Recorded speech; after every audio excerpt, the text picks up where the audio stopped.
Dark Psychology: How People Manipulate You Without You Knowing by the Audiobook Space. Not maybe, not possibly, right now. And the most terrifying part is not that it is happening. The most terrifying part is that you have no idea. Because the most dangerous manipulation is never the kind you can see. It is never the obvious lie, never the clumsy attempt to control that falls apart the moment you look at it clearly. The most dangerous manipulation is the kind that feels like love, the kind that feels like concern, the kind that makes you question your own memory, your own perception, your own sanity, while the person doing it to you watches with a calm smile and says, "I am only trying to help you." But because people are finally waking up to something that has been happening around them and to them their entire lives. Today, we are going to pull back the curtain completely. We are going to expose every major dark psychology tactic, how it works, why it works, how to recognize it in real time, and how to protect yourself from it permanently. This is not content for the faint of heart, but it is content that could change or save your life. Let's begin. Dark psychology is not a formal branch of academic psychology. You will not find it in a university textbook or a peer-reviewed journal under that name. What dark psychology describes, and what millions of people searching for it are trying to understand, is the systematic study of how human psychological principles are used not to heal, not to help, not to understand, but to manipulate, control, exploit, and harm. It draws from well-established psychological fields. From research on persuasion and influence, the legitimate work of Robert Cialdini, from the clinical study of personality disorders, narcissistic personality disorder, antisocial personality disorder, psychopathy, from behavioral economics and cognitive bias research, from social psychology experiments on obedience, conformity, and compliance.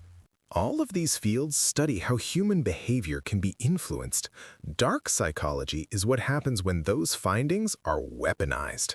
At the center of dark psychology is what researchers call the dark triad, three personality traits that consistently appear together in individuals who use psychological tactics to exploit others.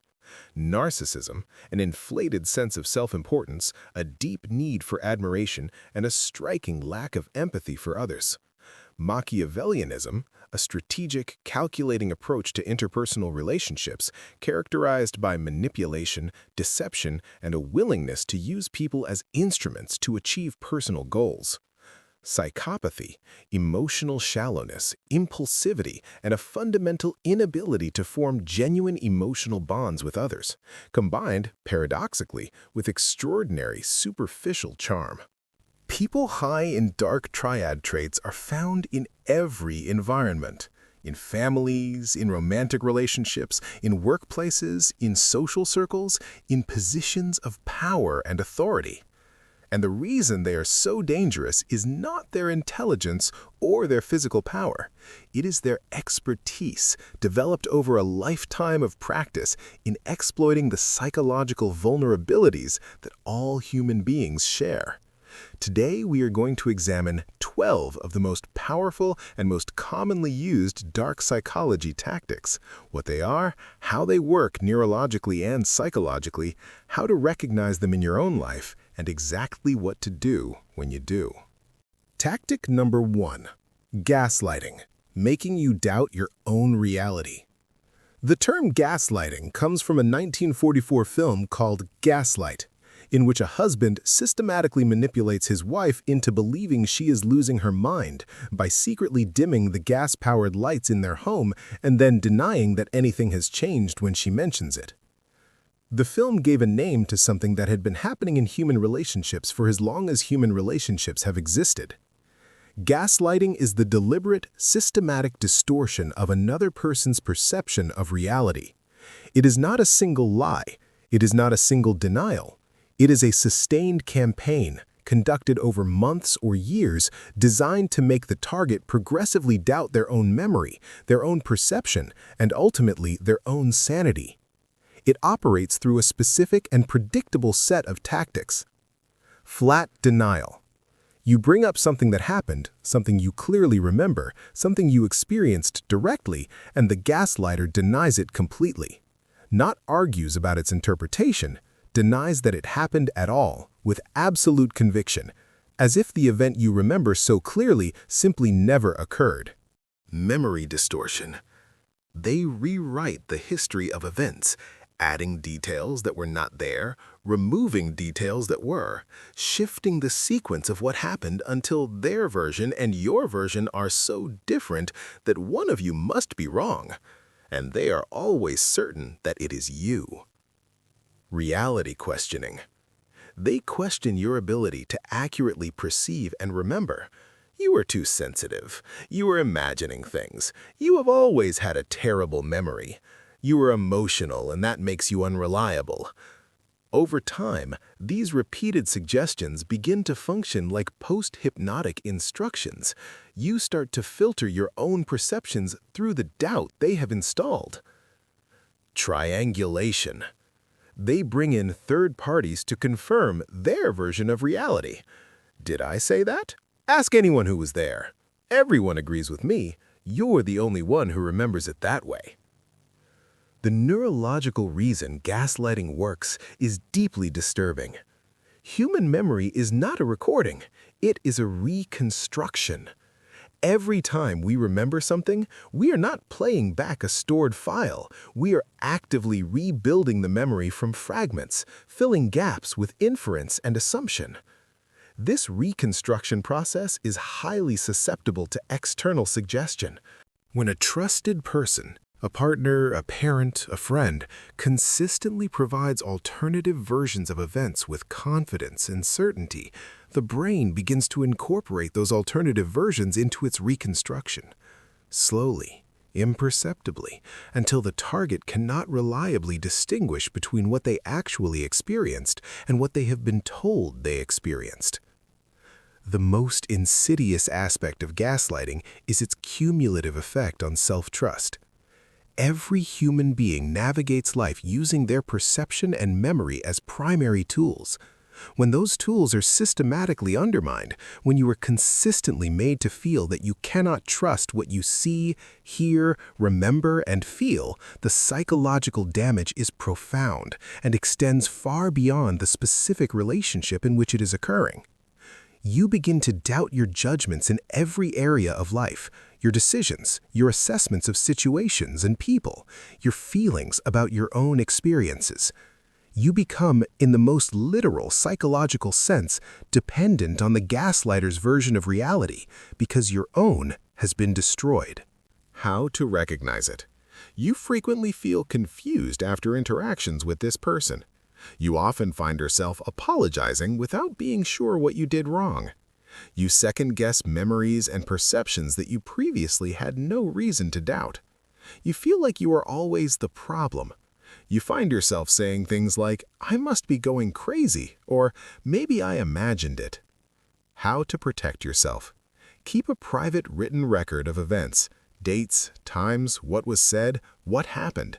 Not because you need proof for anyone else, but because your written contemporaneous record is far more reliable than a reconstructed memory and gives you an anchor to reality that gaslighting cannot reach.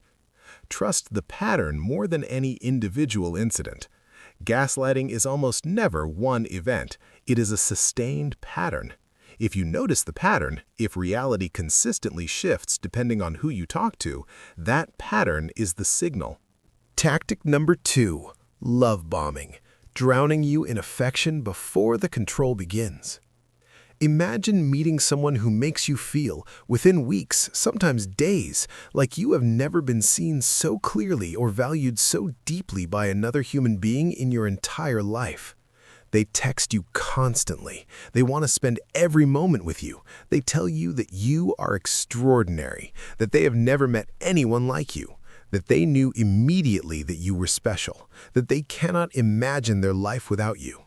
They remember everything you say. They plan elaborate gestures. They make you feel chosen, Genuinely, completely, overwhelmingly chosen in a way that fills something in you that you may not even have known was empty. This is love bombing, and it is one of the most powerful and most commonly used dark psychology tactics in romantic relationships and increasingly in friendships, professional relationships, and even cult dynamics. Love bombing works because it exploits one of the most fundamental human psychological needs, the need to be seen, valued, and chosen. When that need is suddenly and overwhelmingly met, when someone appears who seems to reflect back a version of you that is extraordinary, lovable, and completely worthy of their extraordinary attention, the brain responds with a flood of neurochemicals, dopamine, oxytocin, serotonin, the same biochemical cocktail produced by falling in love, but artificially accelerated, compressed, and intensified. This neurochemical flood creates rapid and powerful emotional bonding. The target begins to feel an attachment to the love bomber that is disproportionate to the actual duration and depth of the relationship, because the intensity of the emotional experience creates the subjective feeling of depth that has not actually been earned through time. And then, once that bond is established, once the target is emotionally dependent, the love bombing stops, suddenly, or gradually, but it stops, and is replaced by criticism, by withdrawal, by moods, by the withholding of the affection that the target has come to depend on completely.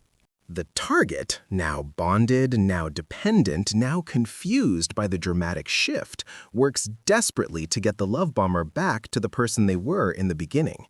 They try harder, they give more, they tolerate behaviors they would never have accepted from anyone who had not first made them feel so extraordinarily valued. The love bombing phase creates the emotional debt that the manipulation phase collects on. How to recognize it? The intensity feels disproportionate to how long you have known this person. They push for rapid escalation of the relationship, rapid commitment, rapid exclusivity, rapid emotional disclosure. They use language of uniqueness and destiny very early. When you express discomfort with the pace, they frame your hesitation as a problem with you. How to protect yourself? The antidote to love bombing is time. A genuine connection deepens over time. It does not require compression. When someone is applying pressure, consciously or unconsciously, to accelerate your emotional investment beyond what time and genuine shared experience warrant, that pressure itself is the signal. Slow down. Pay attention to consistency over intensity. Anyone can be extraordinary for 6 weeks. Character is revealed over 6 months. Tactic 3. The silent treatment. Using silence as a weapon. Silence is one of the most powerful communication tools available to a human being. We explored this in depth in our audiobook on the power of silence, where silence as a deliberate, disciplined practice represents one of the highest forms of personal mastery. But there is another kind of silence, a weaponized silence, and understanding the difference between the two is critically important. The silent treatment, what psychologists call emotional withholding or punitive silence, is the deliberate withdrawal of communication, attention, and acknowledgement as a means of punishment and control. It is not the considered pause of someone who needs time to process their emotions before responding thoughtfully. That is healthy self-regulation. The silent treatment is something fundamentally different. It is the calculated, prolonged, and deliberately communicative withdrawal of presence designed to produce in the target a specific combination of anxiety, confusion, and desperate compliance. Here is what happens neurologically when you are subjected to the silent treatment. Social rejection and exclusion activate the same neural pathways as physical pain. This is not metaphor. Brain imaging studies, including research by Naomi Eisenberger at UCLA, have demonstrated that the dorsal anterior cingulate cortex, the region that processes physical pain, is also activated by social exclusion. Being ignored by someone you care about literally hurts, neurologically, in the same way that physical injury hurts. The person deploying the silent treatment knows this, consciously or not. They know that their withdrawal will produce anxiety, distress, and a desperate desire to restore the connection. They are using the neurological reality of social pain as a leverage mechanism. The target, experiencing genuine neurological distress, will almost always seek to restore the connection. They apologize even when they have done nothing wrong. They take responsibility for behavior that was not problematic. They modify their behavior to whatever they believe will end the silence and restore the relationship, which is precisely the outcome the silent treatment was designed to produce. The difference between healthy self-regulation and weaponized silence. Healthy self-regulation looks like, I need some time to process this before I respond. I will come back to this conversation tomorrow. It has a defined duration, it is communicated, and it is followed by genuine engagement. The silent treatment looks like extended withdrawal with no communication about duration, often accompanied by visible presence, being in the same space but refusing to acknowledge, designed to maximize the target's discomfort while maintaining the withholding of connection as leverage. How to protect yourself? Refuse to apologize for things you did not do simply to end the silence. Name the behavior calmly and clearly. I notice you have not spoken to me in 3 days. I am not going to continue adjusting my behavior in response to silence. When you are ready to talk, I am here. And then, this is the hard part, mean it. Resist the neurological pull toward desperate compliance. The silent treatment only works if you respond to it by capitulating. Remove the reward, and the behavior loses its function. Tactic number 4, triangulation. Using third parties to create insecurity. Triangulation is one of the most elegant and most devastating tools in the dark psychology arsenal. Its name comes from its structure. In a healthy relationship, there are 2 people. Triangulation introduces a third, real or implied, and uses that third party to destabilize, control, and manipulate the target. It operates through several specific mechanisms. Jealousy induction. The manipulator mentions, casually, almost as an afterthought, someone who finds them attractive, a colleague who has been paying them attention, an ex who has been in touch, a new friend who is extraordinarily interesting, not as a direct threat, but as a seed, planted in the target's insecurity and watered with just enough ambiguity to bloom into anxiety. Comparison and devaluation. The manipulator compares the target unfavorably to others. My ex never made such a big deal of this. My colleague handles pressure so much better than you do. Even my mother manages to keep a cleaner house. These comparisons are almost never direct. They are oblique, casual, delivered with the raised eyebrow of someone who is simply observing, not criticizing. Flying monkeys. In more extreme cases, particularly in narcissistic family systems, the manipulator recruits third parties to deliver their messages, enforce their agenda, or report back on the target's behavior. These third parties, flying monkeys in the psychological literature, often genuinely believe they are helping. They have been given a version of events that makes the manipulator the victim and the target the problem. Alliance building. The manipulator works to build alliances with people the target is close to, subtly undermining the target's credibility, seeding doubt about their stability or reliability, positioning themselves as the reasonable one before the target has any idea that a campaign is underway. The psychological mechanism that makes triangulation so effective is the threat to belonging. Human beings are profoundly social creatures. The threat of exclusion, of being replaced, of losing position in a valued relationship or community activates deep evolutionary anxiety. We are wired to respond to social threat with compliance and appeasement. The manipulator who can convincingly imply that they could easily replace you, that others value them more than you do, that your position is precarious, has their hands on one of the most powerful levers in human psychology. How to recognize it. You feel a persistent low-grade anxiety about your standing in the relationship. You find yourself competing for attention and approval in ways that feel undignified but compulsive. Third parties seem to consistently have information about your relationship that they could only have received from your partner or family member. You feel like you are always auditioning. How to protect yourself? Security. Internal, self-sourced, non-negotiable security. The triangulation tactic works by exploiting a gap between your self-worth and your felt sense of your value in the relationship. Closing that gap, developing a settled, evidence-based, internally held sense of your own value, removes most of triangulation's power. If someone's affection and attention are constantly implicitly contingent on your competition with others, that is not a relationship. That is a performance, and the audience has already decided the outcome. Tactic number 5. Guilt tripping. Weaponizing your conscience. Guilt is one of the most pro-social emotions in the human repertoire. It is the internal signal that tells us we have violated our own values, that we have done something that conflicts with who we want to be and how we want to treat the people we care about. Genuine guilt motivates repair. It drives apology, restitution, and behavioral change. It is, at its core, a mechanism for maintaining the ethical and relational standards we hold ourselves to.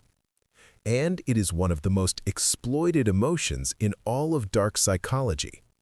Guilt tripping is the deliberate induction of guilt, real or manufactured, in order to modify someone's behavior or extract something from them that they would not otherwise provide. The guilt tripper does not need to manufacture guilt from nothing.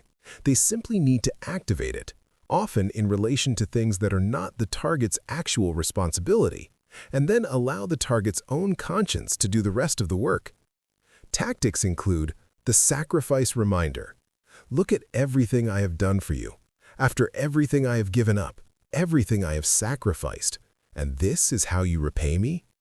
The manipulator positions their choices, which were made freely for their own reasons, as debts that the target is now obligated to repay. The suffering performance, a dramatic and visible display of suffering that is implicitly or explicitly connected to the target's behavior. The exaggerated sigh, the tears that appear with suspicious reliability at moments when the target is considering something the manipulator does not want. The illness that develops when the target asserts independence. The comparison to obligation. A real person would do this. Someone who actually cared about their family would never even need to be asked. Any decent person would understand why this matters. The rhetorical question. After all I have done for you, is this really how you want to treat me? How do you think this makes me feel? What makes guilt tripping so effective is that it exploits a genuine virtue, the target's empathy and care for the people in their life. People who feel guilt in response to guilt tripping are not weak. They are empathetic. They care about the well-being of others. They take their responsibility seriously. The guilt tripper has identified this virtue and is using it as a lever. The antidote is the distinction between real guilt and manufactured guilt. Real guilt arises when you have actually violated your values. It is specific. It points to something concrete that you did or failed to do that you genuinely believe was wrong. Manufactured guilt is vague. It is global. It is about who you are rather than what you did. It leaves you feeling generally bad, responsible for the other person's emotional state without a clear action that would resolve it. When you feel guilty, ask, what specifically did I do that was wrong? If you can answer that question clearly, the guilt may be warranted and worth responding to. If you cannot, if the guilt is about disappointing someone whose demands exceed any reasonable definition of your responsibility, it is manufactured guilt, and manufactured guilt does not need to be honored. Tactic number 6, intermittent reinforcement, the most addictive pattern in human psychology. This is arguably the most powerful mechanism in all of dark psychology. Not because it is the most dramatic, not because it is the most obvious, but because it creates a form of psychological dependency that is neurologically indistinguishable from addiction and almost impossible to break without understanding exactly what is happening. Intermittent reinforcement. In behavioral psychology, intermittent reinforcement refers to a reward schedule in which the desired behavior is reinforced only some of the time, unpredictably, inconsistently, without discernible pattern. B.F. Skinner, in his foundational research on operant conditioning, discovered something that revolutionized the understanding of behavior and motivation. Of all possible reward schedules, constant reward, no reward, and various patterns of intermittent reward, the variable ratio schedule produced the most persistent behavior and the greatest resistance to extinction. In plain terms, behavior that is sometimes rewarded, sometimes not, in an unpredictable pattern is the behavior most difficult to stop. This is why slot machines are more addictive than guaranteed payouts. The unpredictability of the reward is not a flaw in the design. It is the design. The variable ratio schedule of occasional wins produces compulsive, persistent, almost uncontrollable engagement. Dark psychology applies this principle to human relationships with devastating effectiveness. In a relationship governed by intermittent reinforcement, the target experiences, unpredictably, inconsistently, without any reliable pattern, moments of warmth, affection, approval, and connection, interspersed with withdrawal, coldness, criticism, and rejection. The warmth is real. It is not faked. The moments of genuine connection, of feeling seen and valued and loved, are neurologically real experiences that produce real dopamine, real oxytocin, real bonding. But they are unpredictable, and the unpredictability is what makes them addictive. The brain, operating on the variable ratio schedule, does not learn that the relationship is consistently rewarding. It learns that reward is possible, and possible reward, uncertain, unpredictable, requiring persistent effort to obtain, produces the most powerful motivational state the human brain is capable of generating. The target works constantly, exhaustingly, compulsively to produce the conditions that will generate the next moment of warmth. They analyze every interaction for clues. They modify their behavior endlessly. They cannot leave, not because the relationship is good, but because the neurological pull of the variable ratio schedule is stronger than their rational assessment of the relationship's quality. This is why people stay in relationships that are clearly harmful. This is why they return after leaving.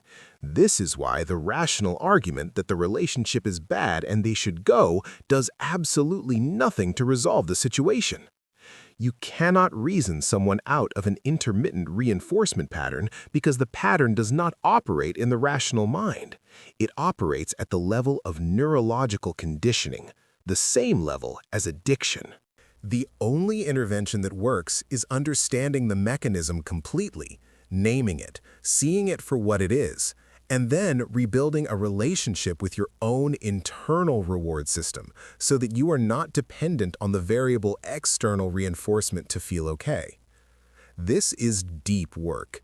It is not quick, but it is the only thing that actually works. Tactic number 7, future faking. Promises that were never meant to be kept. Future faking is the practice of making promises about the future, commitments, plans, visions of what the relationship or situation will look like, with no genuine intention of following through. It is the manipulator's most efficient tool for managing the present. When a target is unhappy, when they are raising concerns, considering leaving, demanding change, the future fake provides immediate relief. Yes, things have been difficult, but think about where we are going. Next year, we are going to move. In 6 months, everything will be different. When I get this promotion, I will have so much more time for you. Once this project is finished, I will be a different person. I know I need to change, and I am going to. The promise does 2 things simultaneously.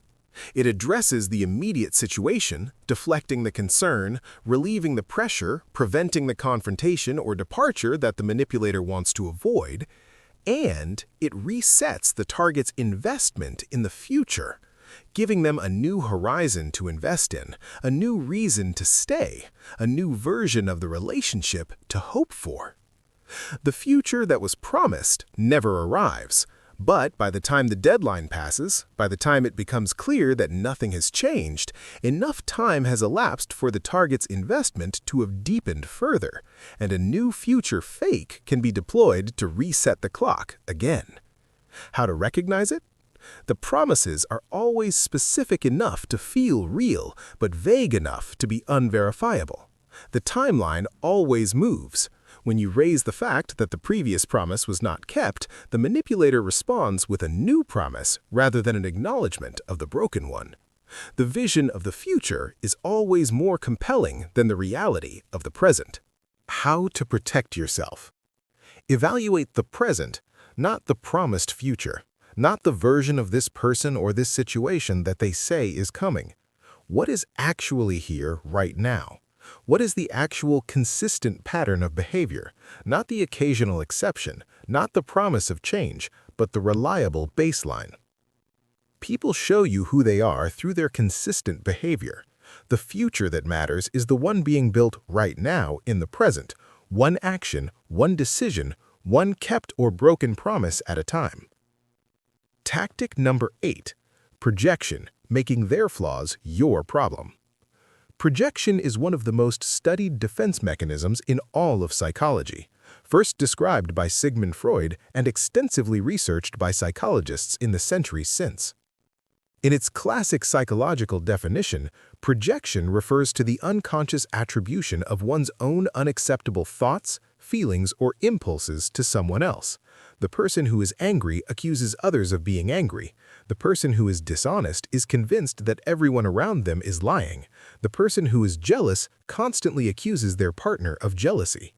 In dark psychology, projection is frequently used not as an unconscious defense mechanism, but as a deliberate or semi-deliberate offensive tactic.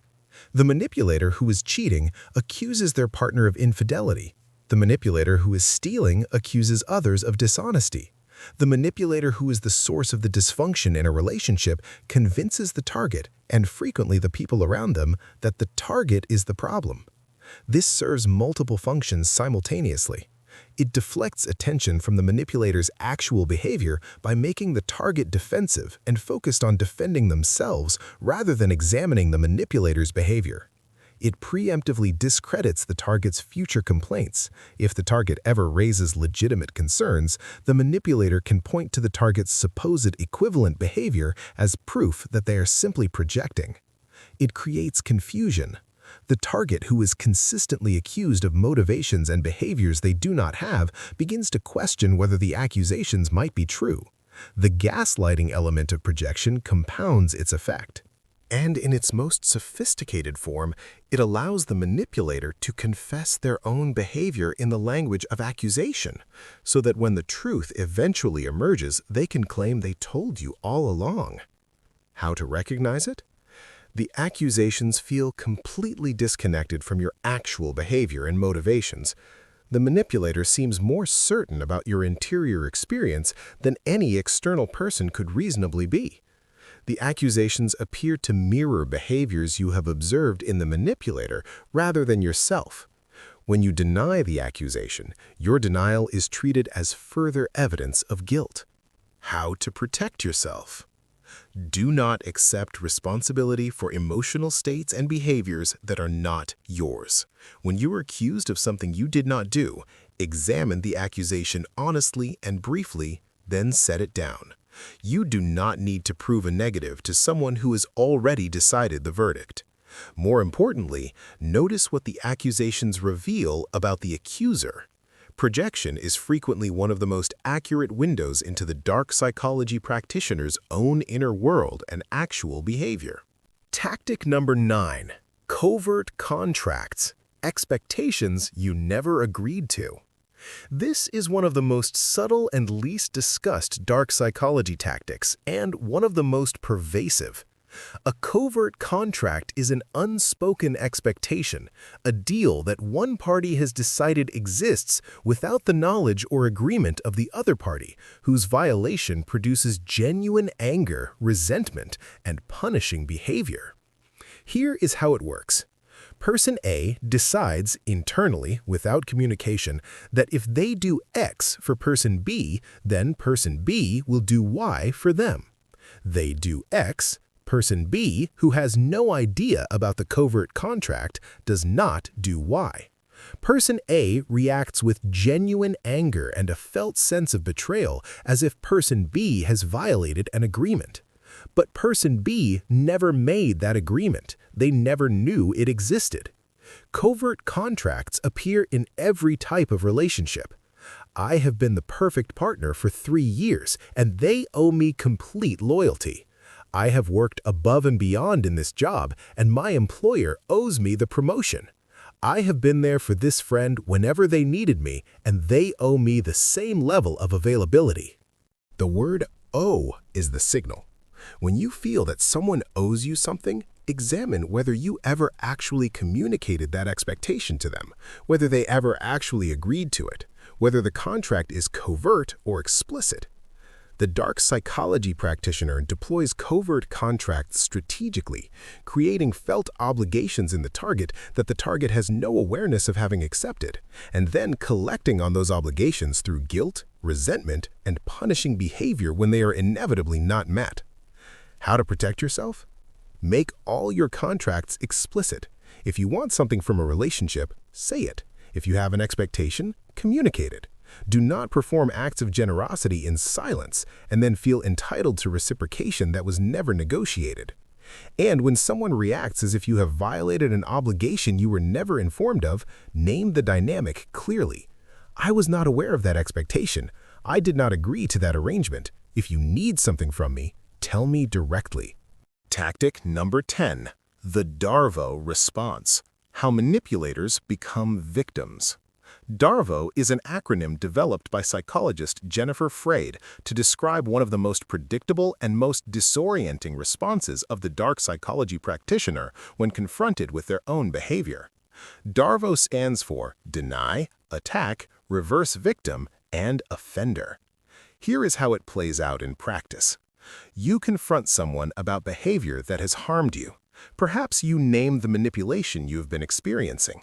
Perhaps you set a boundary. Perhaps you simply express that something they did was hurtful. Step 1. Deny. They flatly deny that the behavior occurred or deny that it was harmful. I never said that. I did not do that.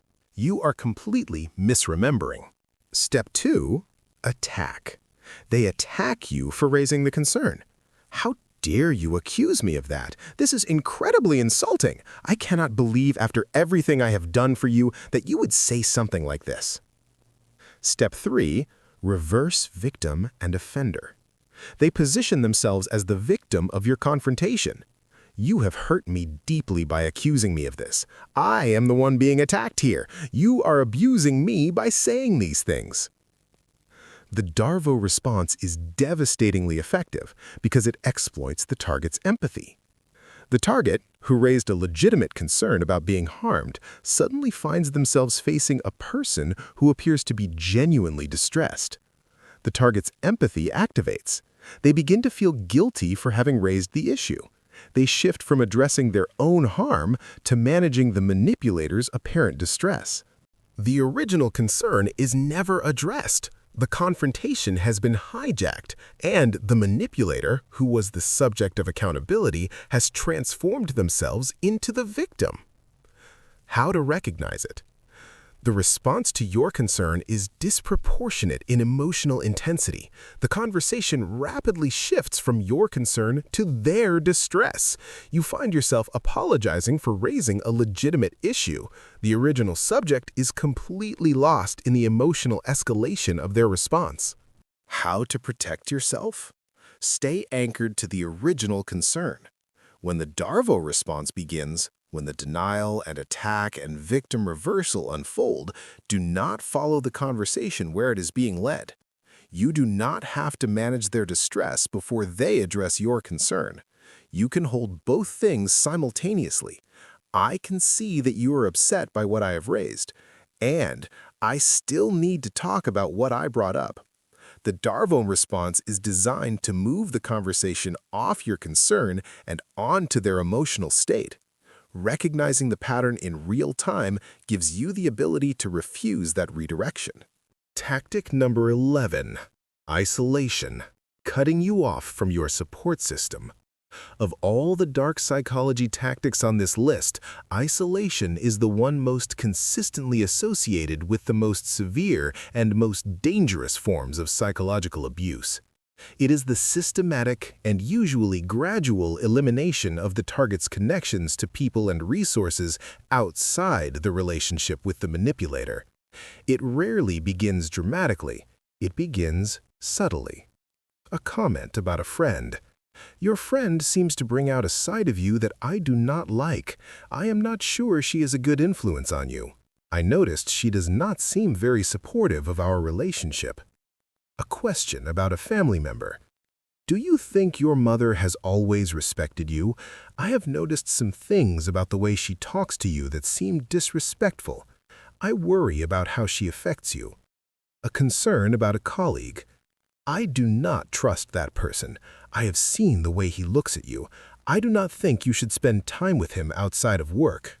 Each individual comment seems like concern, like care, like the protective instincts of someone who loves you and is paying attention. But over time, one relationship at a time, the target's social world contracts. Friends stop being invited to things. Family gatherings become occasions for conflict. Colleagues become a source of suspicion, until the only relationship that feels safe, the only person who seems to understand, is the manipulator. At which point the manipulator has achieved the most complete form of control available in any interpersonal relationship. The target has no one to compare notes with, no one to reflect back an outside perspective, no one to offer support if they decide to leave. The isolation is the prerequisite for everything else. How to recognize it. The person you are with consistently expresses concern or negativity about your other relationships. You find yourself self-censoring, sharing less about your relationship with friends and family to avoid conflict. Your social world has contracted significantly since the relationship began. You feel somehow guilty for spending time with people other than your partner or family member. How to protect yourself. Maintain your relationships, actively and deliberately, even when it is uncomfortable, even when it creates conflict. Your friendships and family connections are not a threat to a healthy relationship. They are a resource for your mental health and a reality check for your perceptions.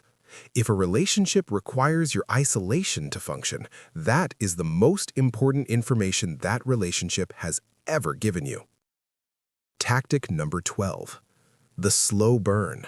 How manipulation accumulates over time.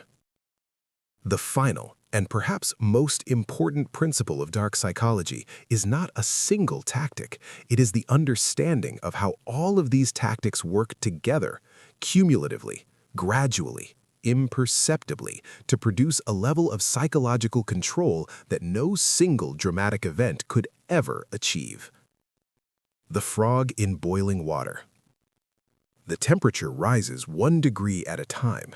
Each individual increment is survivable, manageable, not alarming enough to trigger the escape response. But the accumulation, degree by degree, over months and years, eventually produces something that an immediate dramatic temperature change would have prevented entirely. Psychological manipulation almost never begins with the tactics at their full intensity. The gaslighting starts small. The love bombing is followed by mild criticism, not dramatic abuse. The triangulation is subtle. The isolation is gradual. By the time the tactics reach their full expression, the target has already been conditioned to accept the lower levels as normal.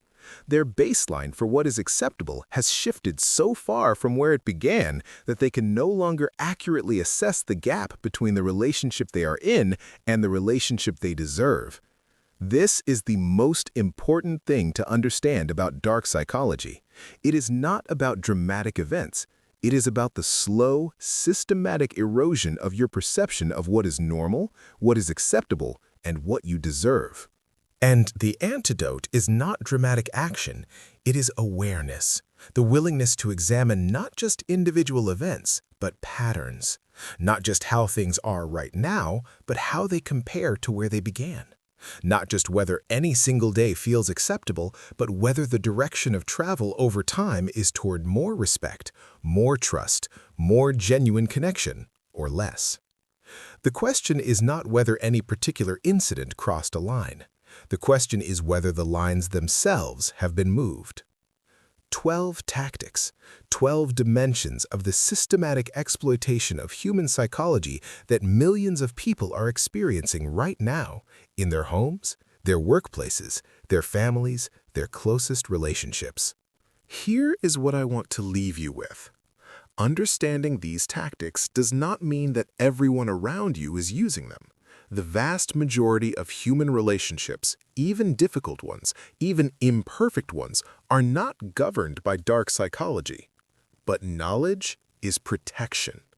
The person who can name gaslighting when they are experiencing it is far less susceptible to its effects than the person who only knows that something feels wrong but cannot articulate what. The person who recognizes love bombing has a fighting chance of maintaining the realistic assessment of a new relationship that the tactic is designed to destroy. The person who understands intermittent reinforcement can begin to examine their psychological response to it rather than simply being driven by it. Awareness is not armor, but it is the prerequisite for armor. You cannot protect yourself from something you cannot see. Now, you can see it. Which of these 12 tactics have you encountered in your own life? Drop the number in the comments. No detail required, just the number. I read every single one. Share this audiobook experience with someone who needs it. Someone who has been saying something feels wrong but cannot explain what. Someone who has been doubting themselves in a relationship for longer than they should have. Subscribe to the audiobook space for a new experience every week. Until next time, see clearly, trust yourself, protect your mind.